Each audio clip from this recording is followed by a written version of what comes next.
Hello students, पिछले chapter में हमने राउट के नियम के आधार पर आदर्श व अनादर्श विलयनों का विस्तृत अध्ययन किया था। विलयन को दो भागों में बांटा था, एक आदर्श प्रकार के और एक अनादर्श प्रकार के। इसके बाद हम अगला टॉपिक जो विलयनों के बारे में पढ़ने जा रहे हैं वो है अणुसंख्य गुणधर्म और विलय के आणविक द्रव्यमान या आणविक भार की गणना। अणुसंख्य गुणधर्म, कॉलिगेटिव प्रॉपर्टीज। देखो, विलयन विलय और विलायक दो घटकों से मिलकर बना होता है। तो अणुसंख्य गुणधर्म क्या होते हैं? तो विलयन बनाने के लिए जो विलय आपने मिलाया है, उस विलय की प्रकृति पर, आपने कौन सा विलय मिलाया है इस पर जो गुण निर्भर नहीं करते, अपितु मिलाए गए विलय के कणों की संख्या पर निर्भर करते हैं। मिलाया गया विलय है वो कितनी मात्रा में मिलाया है आपने, उसकी संख्या कितनी है, उसके कणों की मात्रा कितनी है, उस पर जो गुणधर्म निर्भर करते हैं विलयन के, उन गुणों को हम अणुसंख्या गुणधर्म, कॉलिगेटिव प्रॉपर्टी कहते हैं। वापस देखेंगे, विलयन के वे गुणधर्म जो मिलाए गए विलय की प्रकृति, उसके संगठन, मतलब क्या है, कौन सा है, उस पर नहीं, अपितु उसकी मात्रा अर्थात उसके कणों की संख्या पर निर्भर करते हैं, अणुसंख्या गुणधर्म कहलाते हैं। जैसे आपने जल लिया, जल में आपने नमक मिलाया, ठीक है, नमक मिलाया तो नमक मिलाने से उस विलयन का कोई गुण है, वो पढ़ेंगे कौन कौन से गुण है, उसमें कोई परिवर्तन हुआ। अगर आप जल में नमक ना मिला करके चीनी मिलाएं तो भी वो गुण वैसे ही बदलेगा जैसे नमक मिलाने पर बदला था। लेकिन एक में तो कम नमक मिलाया है और एक में अधिक नमक मिलाया है, तो जिसमें कम है मात्रा नमक की उसका गुण अलग रहेगा, जिसमें ज्यादा है उसके लिए उस गुण की मात्रा अलग रहेगी। तो ऐसे गुणों को जो मिलाए गए विलय की मात्रा पर निर्भर कर रहे हैं, कौन सा मिलाया है इस पर निर्भर नहीं करते, ऐसे गुणों को हम अणुसंख्य गुणधर्म, कॉलिगेटिव प्रॉपर्टीज कहते हैं। तो कौन कौन से होते हैं ये अणुसंख्य गुणधर्म जो कि अपनी संख्या के द्वारा, अपनी मात्रा के द्वारा विलयन को प्रभावित करते हैं? तो वो 4 प्रकार के होते हैं। इस चैप्टर में हम 4 प्रकार के अणुसंख्य गुणधर्मों का अध्ययन करेंगे। पहला है वाष्प दाब का आपेक्षिक अवनमन।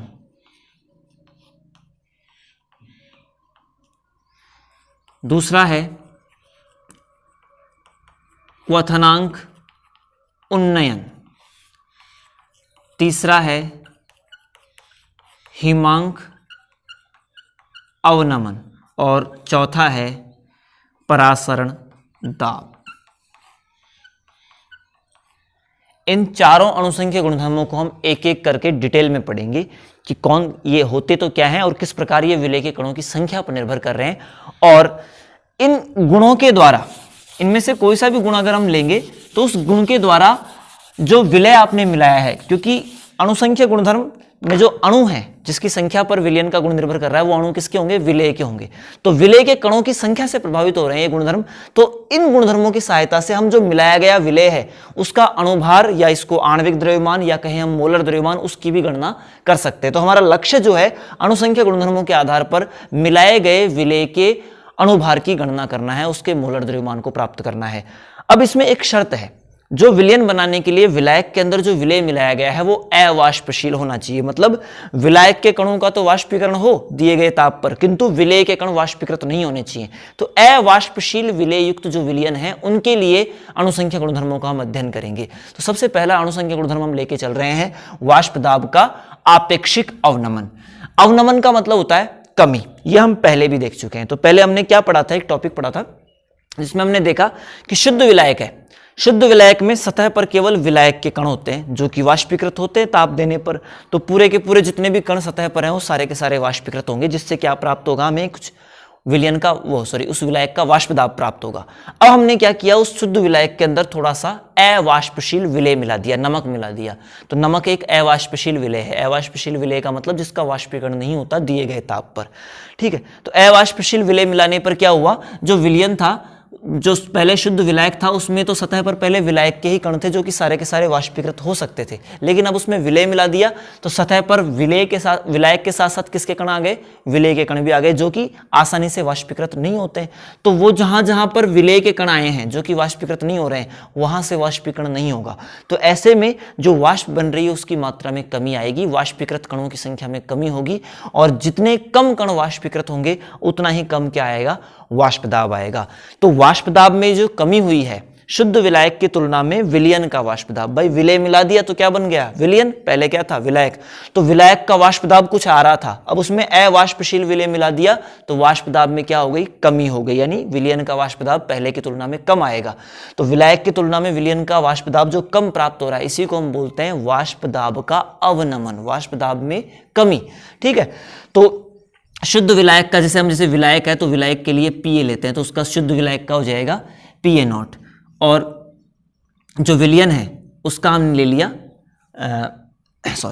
विलयन का आपने ले लिया, या Pa ले लो क्योंकि A वाला घटक उसमें मिल गया, है ना, और शुद्ध विलायक का हमने ले लिया Pa0।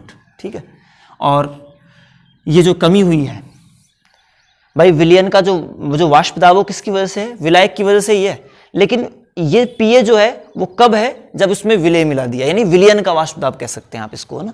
और ये किसका है, शुद्ध विलायक का वाष्प दाब। तो उल्टा कर दिया हमने, शुद्ध विलायक का ज्यादा होता है और विलयन बन गया तो उसका कम होता है, तो ये जो अंतर आता है इसी को हम क्या बोलते हैं, वाष्प दाब का अवनमन। ये हम पहले भी देख चुके हैं। ठीक है, अब हमें यहां पर वाष्प दाब का अवनमन नहीं, यहां पर पढ़ना है वाष्प दाब का आपेक्षिक अवनमन। तो राउल्ट का नियम जो हमने पढ़ा था उसकी दूसरी स्थिति पढ़ी थी। राउल्ट के नियम की दूसरी कंडीशन क्या थी, पहली कंडीशन में तो हमने विलायक के अंदर जो विलय मिलाया था वो वाष्पशील था, तो जो वाष्प दाब आ रहा था वो विलय और विलायक दोनों की वजह से आ रहा था। और दूसरी परिस्थिति थी जो उसमें क्या किया था हमने, विलायक के अंदर अवाष्पशील विलय मिलाया था। तो राउल्ट का नियम क्या कहता है कि वाष्प दाब जो होगा वो मोल अंश के समानुपाती होगा। तो जो विलायक है उसका वाष्प दाब, उसकी वजह से वाष्प दाब उसके मोल अंश के समानुपाती होगा। उसी प्रकार जो विलय है उसका वाष्प दाब उसके मोल अंशों के समानुपाती होगा, यानी XB के समानुपाती होगा। लेकिन इसमें जो विलय है वो तो वाष्पीकृत होता ही नहीं है, तो PB तो क्या रहेगा, 0 रहेगा। तो जो दाब आएगा वो केवल A वाले घटक की वजह से होगा। तो ऐसे में PA बराबर क्या हो जाएगा, अब इसको समानुपाती के चिन्ह को हटाते हैं, हमें याद है PA0 XA कर देते हैं।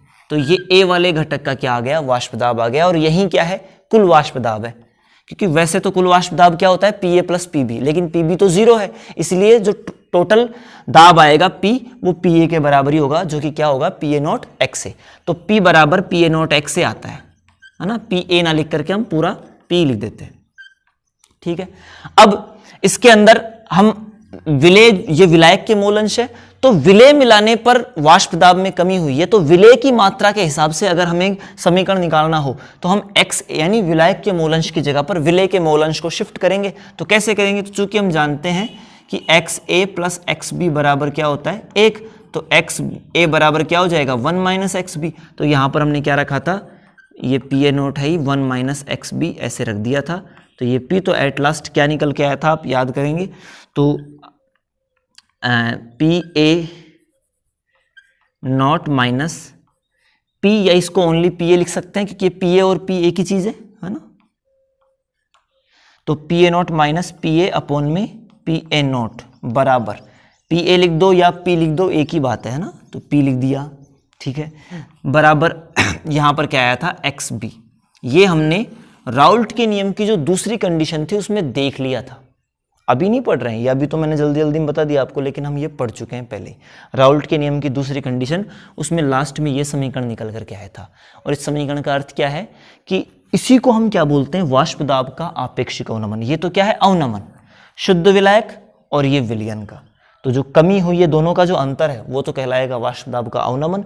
और शुद्ध विलायक की तुलना में कितना अवनमन हुआ है, तुलना अगर करें, यानी शुद्ध विलायक के वाष्प दाब का अगर भाग दे देते हैं, तो जो ये जो समीकरण निकला, ये जो संबंध निकला, इसको बोलते हैं वाष्प दाब का आपेक्षिक अवनमन। तो ये वाष्प दाब का आपेक्षिक अवनमन है जो किसके बराबर आया था, विलय के मूल अंश के बराबर आया था।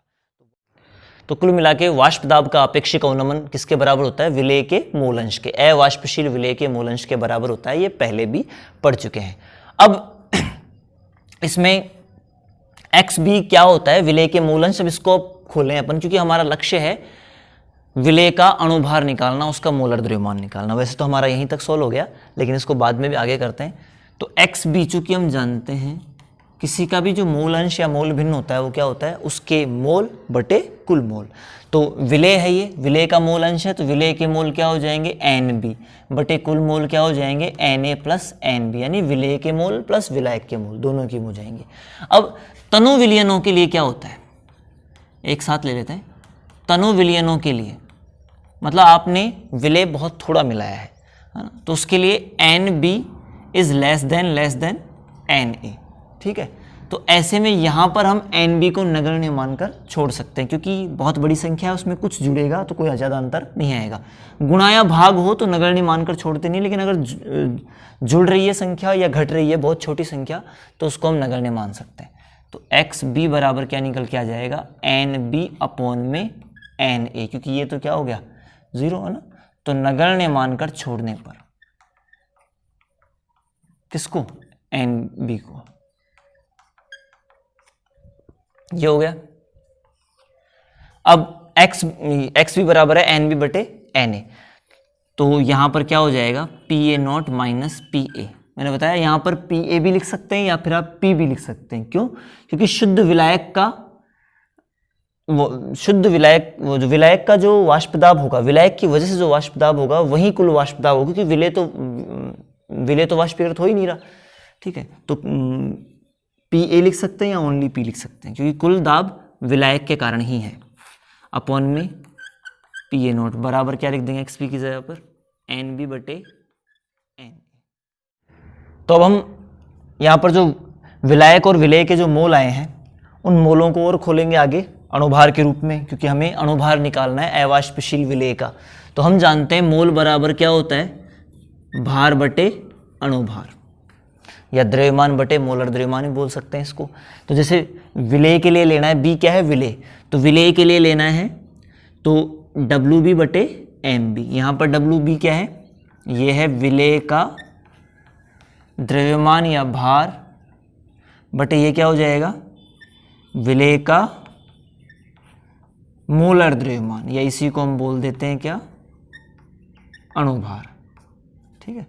उसी प्रकार Na की जगह क्या आ जाएगा WA बटे MA, वही WA विलायक का द्रव्यमान और MA क्या विलायक का मोलर द्रव्यमान, ठीक है। तो मोल जो है उनके स्थान पर हम ये पुट कर देंगे, तो क्या हो जाएगा देखो PA0 माइनस PA अपॉन में PA0 बराबर WB बटे MB अपॉन WA बटे MA।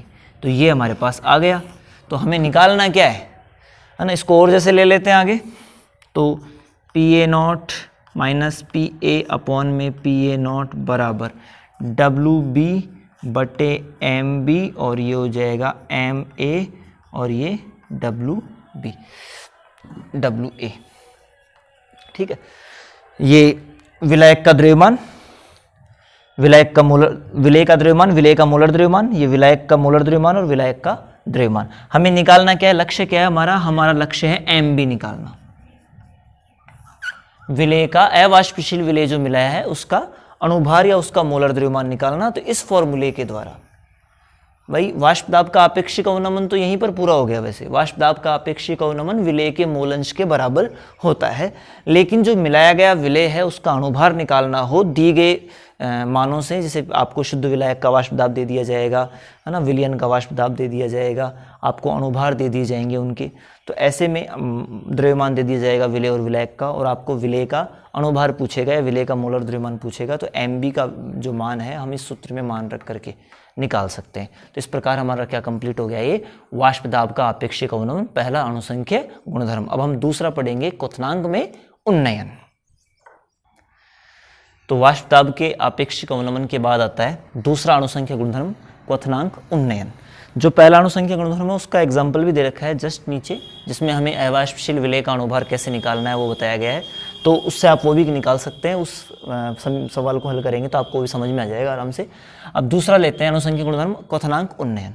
तो क्वथनांक उन्नयन को पढ़ने से पहले हम देखते हैं क्वथनांक क्या है। तो हम जानते हैं वह ताप, वह निश्चित ताप जिस पर किसी द्रव का वाष्प दाब वायुमंडलीय दाब के बराबर हो जाए, उस ताप को हम उस द्रव का क्या कहते हैं, क्वथनांक कहते हैं, है ना।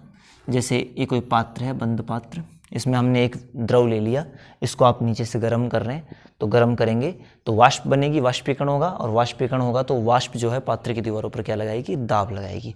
अगर वो दाब जो है वायुमंडलीय दाब के बराबर हो जाए, जो कि कितना होता है 1 एटीएम, वायुमंडलीय दाब का मान क्या है 1 एटीएम, तो 1 एटीएम के बराबर जब इसकी वाष्प दाब लगाना शुरू कर दे तो हम उस तापमान को बोल देंगे कि ये इस द्रव का क्या है, क्वथनांक है। जब उस द्रव की वाष्प के द्वारा लगाया गया दाब वायुमंडलीय दाब के बराबर हो जाता है तो ये काम जिस ताप पर हो रहा है उस ताप को उस द्रव का क्वथनांक बोल देते हैं। जैसे जल के लिए क्वथनांक का मान क्या होता है 100 डिग्री सेल्सियस, यानी 100 डिग्री सेल्सियस पर जल उबलता है ना, सामान्य शब्दों में, और 100 डिग्री सेल्सियस का मतलब ये उसका क्वथनांक है।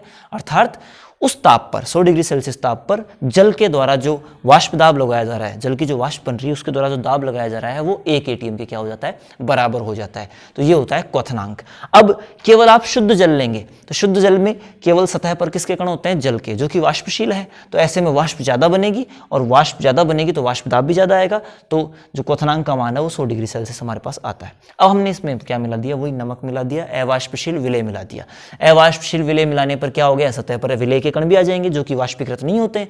ऐसे में वाष्पीकरण की दर में कमी आएगी, वाष्पीकरण की दर में कमी आएगी तो वाष्प दाब में कमी आएगी, वाष्प दाब में कमी आएगी तो 1 एटीएम तक वाष्प दाब पहुंचाने के लिए, क्योंकि क्वथनांक क्या होता है, जिस पर वाष्प दाब 1 एटीएम के बराबर हो जाए, तो 1 एटीएम तक वाष्प दाब पहुंचाने के लिए अधिक ताप की आवश्यकता होगी। क्यों? क्योंकि जितना ताप पहले दे रहे थे उतने ताप पर उतनी वाष्प नहीं बनेगी, क्योंकि किसके कण आ गए, अवाष्पशील विलय के कण भी आ गए सतह पर बाधा उत्पन्न करने के लिए। तो अब आपको उतना वाष्प दाब प्राप्त करने के लिए और ताप देना पड़ेगा। मतलब शुद्ध जल का जो क्वथनांक आ रहा था 100 डिग्री सेल्सियस, उसकी तुलना में विलयन अगर आपने लिया है, मतलब उसमें विलय भी मिला हुआ है, तो ऐसे में क्वथनांक में क्या हो जाएगी, वृद्धि हो जाएगी। मतलब 100 की जगह नहीं उबलेगा जल, जैसे 105 पे जल उबल गया, 110 पे उबल गया, 102 पे उबल गया, वो डिपेंड करता है कितना आपने अवाष्पशील विलय मिलाया है। तो विलय मिलाने पर जल का क्वथनांक पहले की तुलना में, शुद्ध जल की तुलना में विलयन का क्वथनांक बढ़ गया है ना। शुद्ध जल था तो उसका क्वथनांक 100 डिग्री सेल्सियस आ रहा था, क्योंकि कोई बाधा नहीं उत्पन्न हो रही थी वाष्पीकरण में, वाष्पीकरण पर्याप्त तो हो रहा था जितना होना चाहिए था उतना। लेकिन अवाष्पशील विलय मिलाने पर सतह पर अवाष्पशील विलय के कण आ गए जो कि वाष्पीकरण में बाधा उत्पन्न करेंगे, तो ऐसे में वाष्प दाब कम होगा, और वाष्प दाब के कम होने की वजह से, चूंकि वाष्प दाब कितना होना चाहिए, 1 एटीएम होना चाहिए, तभी हम क्या कहेंगे, उस ताप को क्वथनांक कहेंगे। तो उस ताप तक, क्वथनांक तक पहुंचाने के लिए, उस दाब तक पहुंचाने के लिए, 1 एटीएम तक पहुंचाने के लिए हमें फिर ज्यादा ताप देना पड़ेगा। मतलब फिर जल 100 पर नहीं उबलेगा, जो नमक युक्त जल है वो 100 पर ना उबल करके 100 से ज्यादा डिग्री सेल्सियस ताप पर उबलेगा। तो ऐसे में जो विलयन बना पानी का नमक के साथ, उसका क्वथनांक शुद्ध जल की तुलना में क्या आ रहा है, अधिक आ रहा है। तो जो वृद्धि हो रही है ना, बढ़ गया, यहां पर कम नहीं हुआ ताप, वाष्प दाब तो घटा ही था लेकिन क्वथनांक बढ़ गया विलय मिलाने पर। तो विलय मिलाने पर क्वथनांक में जो वृद्धि हुई है, तो वृद्धि का हिंदी में नाम होता है उन्नयन। ठीक है, तो यहां पर हम इसको बोलेंगे अणुसंख्य गुणधर्म को क्वथनांक उन्नयन, क्वथनांक में वृद्धि क्या मिलाने पर, अवाष्पशील विलय मिलाने पर। तो हम ये मान के चले कि जो हमारा शुद्ध जल है, शुद्ध जल का क्वथनांक है, क्वथनांक को हम टीबी से रिप्रेजेंट करेंगे, शुद्ध जल का क्वथनांक है टीबी नॉट, यानी शुद्ध विलायक का, शुद्ध विलायक का क्वथनांक हमने मान लिया टीबी नॉट, क्वथनांक।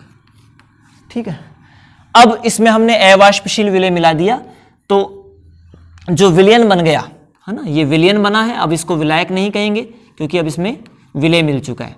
तो विलयन का क्वथनांक है क्या, क्वथनांक हो गया ये टीबी। विलय मिलाने पर जो क्वथनांक आया वो आ गया टीबी कहला रहा है।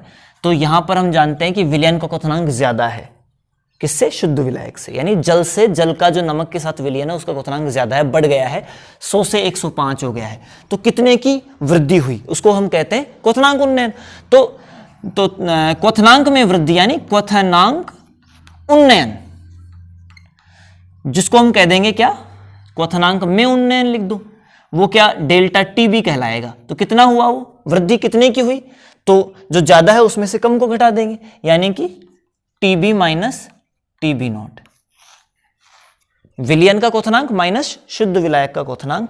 तो जितने की, जैसे 105 हो गया विलयन का, विलायक का कितना था 100, तो 5 की वृद्धि हो गई, तो 5 जो उन्नयन हुआ 5 डिग्री का, वो कैसे निकलेगा, डेल्टा टीबी यानी क्वथनांक में उन्नयन बराबर टीबी माइनस टीबी नॉट। तो ये तो ताप के रूप में क्वथनांक उन्नयन का मान अगर हमें डायरेक्ट दे रखा है कि जल का क्वथनांक कितना है और जल में नमक मिलाने पर क्वथनांक कितना हो गया, तो बताइए क्वथनांक उन्नयन कितना हुआ, तो वो तो आप इनमें से अंतर करके निकाले लेंगे। अब हमें पहले बात तो क्या निकालना है, अणुभार निकालना है, जो आपने विलेय मिलाया उसका अज्ञात है विलेय, वो निकालना है। प्लस दूसरे एस्पेक्ट में, मात्रा के एस्पेक्ट में आप कैसे निकालेंगे क्वथनांक में उन्नयन, तो वो देखेंगे आप। हम जानते हैं, देखो एक आरेख बना के देखते हैं कि जो क्वथनांक में वृद्धि हो रही है और जो वाष्प दाब में अवनमन हो रहा है उसमें क्या संबंध है।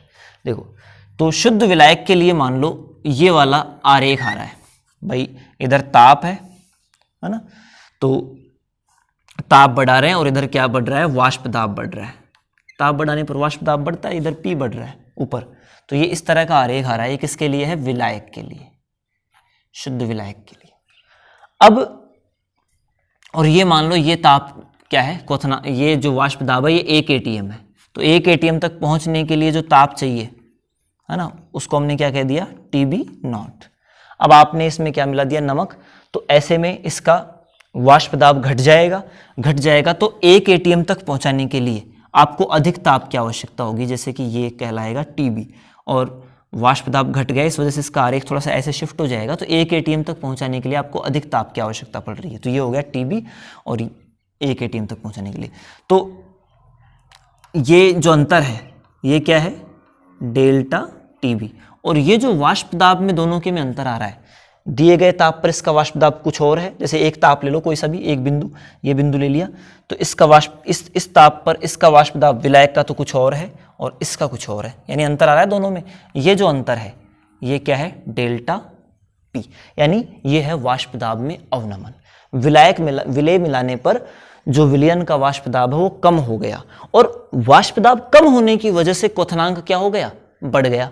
तो इसका मतलब डेल्टा TB, यानी क्वथनांक में जो अवनमन हुआ वो समानुपात, क्वथनांक में जो उन्नयन हुआ वो समानुपाती है वाष्प दाब में अवनमन के। जितना ज्यादा वाष्प दाब घटेगा, उस वाष्प दाब को वापस मेंटेन करने के लिए हमें उतना ही ज्यादा क्वथनांक में वृद्धि करनी पड़ेगी। मतलब क्वथनांक में होने वाली वृद्धि वाष्प दाब में होने वाली कमी के समानुपाती होती है, यानी वाष्प दाब के अवनमन के समानुपाती होती है। और वाष्प दाब का अवनमन जो है, चूंकि राउल्ट के नियमानुसार, राउल्ट का नियम क्या कहता है कि वाष्प दाब में जो कमी होती है वो विलेय के मोल अंश के समानुपाती होती है, यानी delta P is proportional to XB। भाई सूत्र निकल करके आया था हमारे पास, देखो PA0 माइनस PA अपॉन में PA0 बराबर XB, है ना। तो PA0 माइनस PA क्या है, वाष्प दाब में अवनमन, यानी ये है डेल्टा P, और ये नीचे PA0 है। तो PA0 को अब हटा दें, ये PA0 का इधर आ जाएगा ना, तो इधर ले आओ, तो ये PA0 XB हो गया।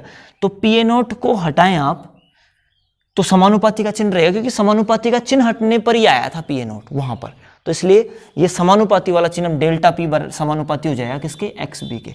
तो डेल्टा P XB के समानुपाती होता है। सरल शब्दों में देखें तो वाष्प दाब में जो अवनमन हुआ है वो विलेय के मोल अंश के समानुपाती होता है, विलेय के मोल अंश है ये, उसके समानुपाती है।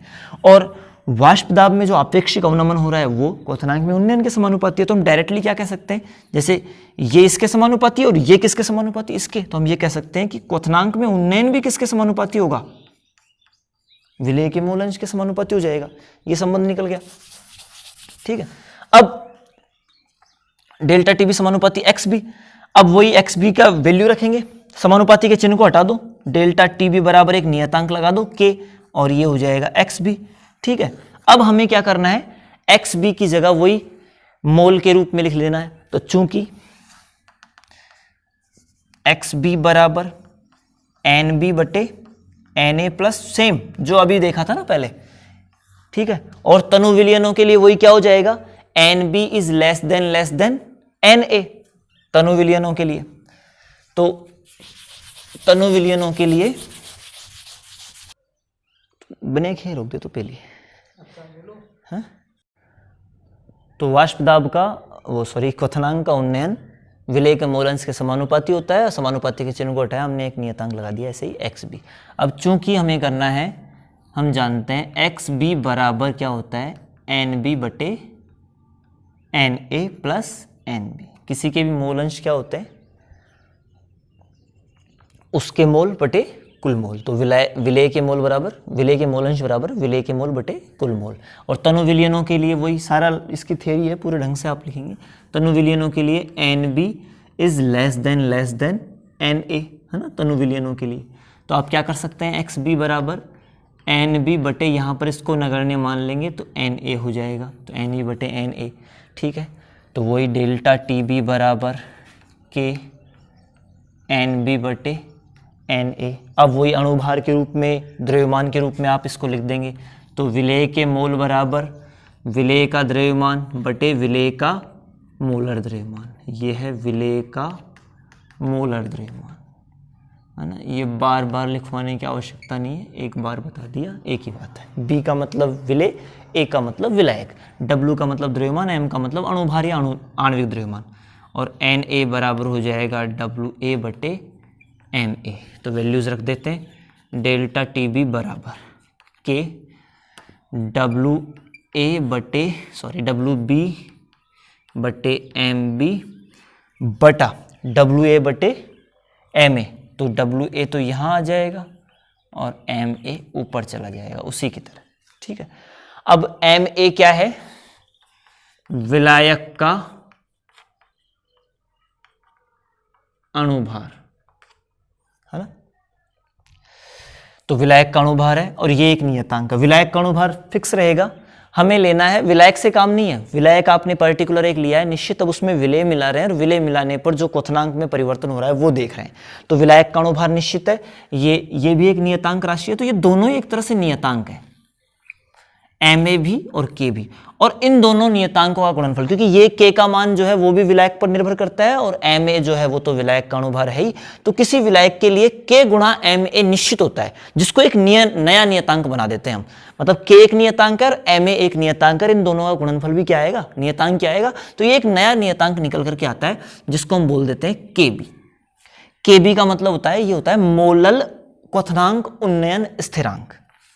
के बी क्या चीज है, मोलल क्वथनांक उन्नयन स्थिरांक। अभी बात करेंगे इसकी, ठीक है। और ये क्या हो जाएगा, देखो, विलेय का द्रव्यमान बटे विलेय का मोलर द्रव्यमान इंटू विलायक का द्रव्यमान। तो ये मोललता होती है ना। इसको हम क्या कह सकते हैं, डब्ल्यू बी बटे एम बी क्या है, विलेय के मोल, है ना। विलेय के मोल है डब्ल्यू बी बटे एम बी, और ये डब्ल्यू ए क्या है, विलायक का द्रव्यमान। तो 1 किलोग्राम विलायक में उपस्थित विलेय के मोल क्या कहलाता है, उस विलयन की मोललता कहलाती है। तो यहां पर ये जो है ना, ये मोललता है, यानी स्मॉल एम है ना, ये वाला, ये मोललता होती है। तो हमारे पास फॉर्मूला, शॉर्ट फॉर्मूला क्या निकल करके आ गया, delta T B is equal to K B into M. यानी हम ये कह सकते हैं, क्योंकि ये नियतांक है, तो हम ये भी कह सकते हैं कि डेल्टा टी बी यानी क्वथनांक में उन्नयन समानुपाती होता है किसके, विलयन की मोललता के। विलयन की मोललता के समानुपाती होता है, मोललता, है ना। जैसे वहां पर वाष्प दाब का आपेक्षिक अवनमन विलेय के मोल अंश के समानुपाती था, उसी प्रकार यहाँ पर मोललता के समानुपाती है। जो राजस्थान बोर्ड की पिछले एडिशन की जो बुक थी उनके अंदर ये सारा नहीं था पहले का, डायरेक्ट ये दिया गया था कि अवाष्पशील विलेय मिलाने पर क्वथनांक में जो उन्नयन होता है वो विलयन की मोललता के समानुपाती होता है। और समानुपाती के चिन्ह को हटाया था, नियतांक लगा दिया था के बी, और के बी नियतांक को परिभाषित कर दिया था। इसको बता देते हैं मोलल क्वथनांक उन्नयन स्थिरांक होता है, जो किसी दिए गए विलायक के लिए निश्चित होता है। भाई किसी एक, वैसे क्या परिभाषा होती है, 1 किलोग्राम विलायक का ताप 1 डिग्री सेल्सियस बढ़ाने के लिए, 1 डिग्री सेल्सियस बढ़ाने के लिए जिस ताप की आवश्यकता हो, 1 किलोग्राम विलायक में अवाष्पशील विलेय मिलाने पर उसका जो क्वथनांक है उसमें होने वाला जो उन्नयन है उसको हमने मोलल उन्नयन स्थिरांक, ये पिछले साल उससे मतलब जो पुराना वाला एडिशन था उसमें इसकी परिभाषा वगैरह भी थी, क्योंकि डायरेक्ट ही दिया गया था, डेल्टा टी बी समानुपाती एम, और समानुपाती के चिन्ह को हटाया था तो ये के भी लगाया था। ठीक है, अभी हमने अलग तरीके से इसको लिया है, तो आप केवल ये याद रखेंगे। ठीक है, इसको निकालना आ रहा है तो बहुत अच्छी बात है। तो क्वथनांक में उन्नयन समानुपाती होता है विलयन की मोललता के, और समानुपाती के चिन्ह को हटाया तो के बी नियतांक लगा रखा है, जिसको मोलल क्वथनांक उन्नयन स्थिरांक कहते हैं। ये प्रत्येक विलायक के लिए इसका मान क्या होता है, निश्चित होता है। अब क्या कर सकते हैं हम, हमें क्या निकालना है, अवाष्पशील विलेय का अणुभार। तो अवाष्पशील विलेय का अणुभार निकालने के लिए हम पीछे के फॉर्मूलों की कोई आवश्यकता नहीं है, इसी फॉर्मूले से आगे कंटिन्यू कर सकते हैं।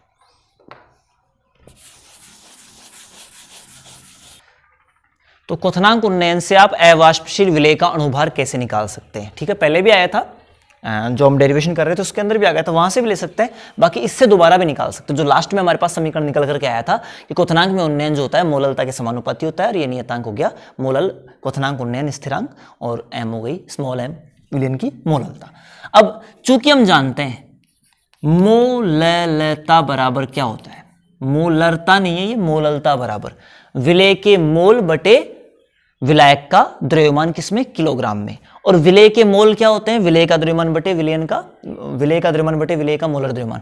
तो मोललता स्मॉल m जो होता है वो होता है WB बटे MB। ये तो हो गए विलेय के मोल बटे विलायक का द्रव्यमान यानी WA। ये किस में होना चाहिए, किलोग्राम में होना चाहिए, ठीक है। तो अक्सर हम जो विलायक या विलेय लेते हैं उनकी मात्रा केमिस्ट्री के अंदर ग्राम में ली जाती है, तो हम यहाँ पर ग्राम में लेंगे मात्रा, तो ऊपर किससे मल्टीप्लाई कर देंगे, 1000 से। तो ये मोलरता का हमारे पास, मोललता का क्या होता है, फॉर्मूला होता है, मोललता बराबर WB बटे MB इंटू WA किलोग्राम में, और किलोग्राम में नहीं है, ग्राम में है, तो आप इस तरह से 1000 से इसको क्या कर देंगे, मल्टीप्लाई कर देंगे, ठीक है। तो ये हो गया। अब इसकी जगह स्मॉल m की जगह ये वैल्यू रख दो, तो डेल्टा TB बराबर KB इंटू WB इंटू 1000 बटे MB इंटू WA, किस में भी है ये, अब ये ग्राम में है, तो हमारे पास ये फॉर्मूला आ गया। अब इससे हमें क्या निकालना है, हमें निकालना है इससे MB, तो MB बराबर क्या हो जाएगा, तो MB की जगह डेल्टा TB ले जाओ, बाकी सब ऐसे कैसे, KB इंटू WB इंटू 1000 बटे डेल्टा TB इंटू WA ग्राम में, ठीक है। तो ये MB से हमारे पास क्या आ जाएगा, अवाष्पशील विलेय का अणुभार या इसका मोलर द्रव्यमान। तो इस प्रकार से हम अवाष्पशील विलेय का अणुभार भी क्वथनांक उन्नयन वाला जो समीकरण है, क्वथनांक में उन्नयन से आप अवाष्पशील विलेय का अणुभार इस सूत्र से ज्ञात कर सकते हैं। तो आपको डायरेक्ट फॉर्मूला ये याद रखना है इसमें, ठीक है, सवाल इसी से बनेंगे, और इसको खोल करके फिर आप अवाष्पशील विलेय के अणुभार वाला फॉर्मूला भी प्राप्त कर सकते हैं। तो दो अणुसंख्या गुणधर्म हमारे कंप्लीट हो चुके हैं, एक तो वाष्प दाब का आपेक्षिक अवनमन और एक क्वथनांक उन्नयन। वाष्प दाब के आपेक्षिक अवनमन विलेय के मोल अंश के XB के समानुपाती बराबर होता है, और उससे लास्ट में जो MB का फॉर्मूला निकल के आया था वो याद कर लेंगे। और जो क्वथनांक उन्नयन के लिए डायरेक्ट आप क्या याद रखेंगे कि क्वथनांक में जो उन्नयन होता है वो विलयन की मोललता के समानुपाती होता है स्मॉल m, और समानुपाती के चिन्ह को हटाया तो नियतांक लगाया हमने KB। हालांकि पूरा इससे पहले बहुत बड़ी हमने डेरिवेशन पढ़ी है, लेकिन उसका इतना इंपॉर्टेंस नहीं है, सवाल करने के लिए बस यहाँ से ही ये काफ़ी है इतना। तो दो अणुसंख्या गुणधर्म तो हमारे यहाँ पर हो चुके हैं, दो बच रहे हैं, एक तो है हिमांक में अवनमन, है ना, तीसरे नंबर का, और चौथा आ जाएगा परासरण दाब। तो उन दोनों को पढ़ेंगे, उसके बाद एक छोटा टॉपिक बचेगा और चैप्टर हमारा क्या हो जाएगा, पूरा हो जाएगा। आज के लिए इतना ही, थैंक यू।